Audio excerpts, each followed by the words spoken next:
In this incisive and necessary work, the author challenges the narrow focus of mainstream feminist movements, which have historically centered the concerns of privileged, often white, women. The book argues that by ignoring the daily survival struggles faced by countless women, feminism has failed to be a movement for all. True feminist solidarity, it posits, cannot exist while ignoring fundamental needs like food security, safe housing, access to quality education, and physical safety.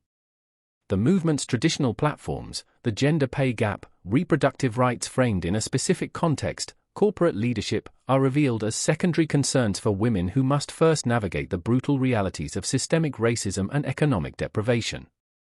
The narrative powerfully illustrates how poverty is not just an economic condition but a feminist issue. It shapes every aspect of life, from the impossible choice between paying the electric bill and buying groceries to the constant threat of housing instability and eviction. The author draws from personal experience and broader social analysis to show how policy decisions, even those dressed in progressive language like soda taxes, can further penalize the poor. The process of gentrification is framed not as urban renewal but as a force often driven by the economic pressures on white women, which in turn displaces communities of color. Here, feminism's silence on basic material needs is a profound failure of solidarity.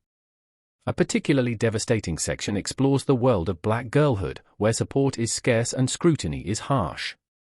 The concept of the fast-tailed girl is dissected as a societal mechanism that polices and blames young black girls, often setting them up to be disbelieved or held responsible for their own sexual assault.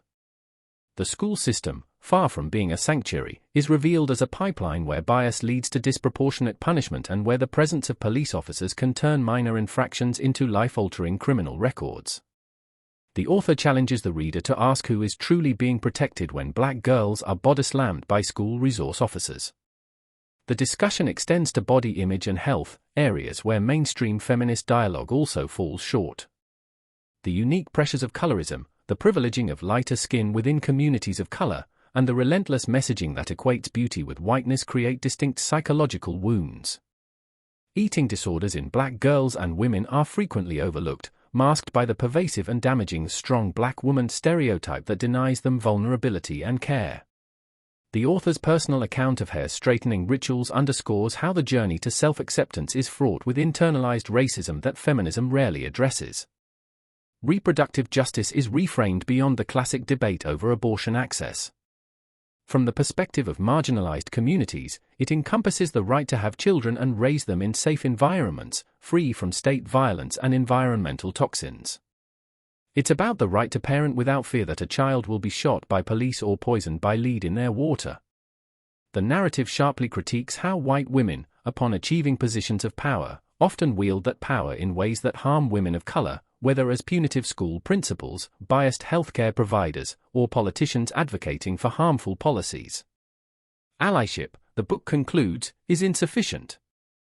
It calls for becoming an accomplice, actively working to dismantle the systems of power that benefit some women at the expense of others, and recentering the movement on the urgent, life-sustaining needs of the most vulnerable.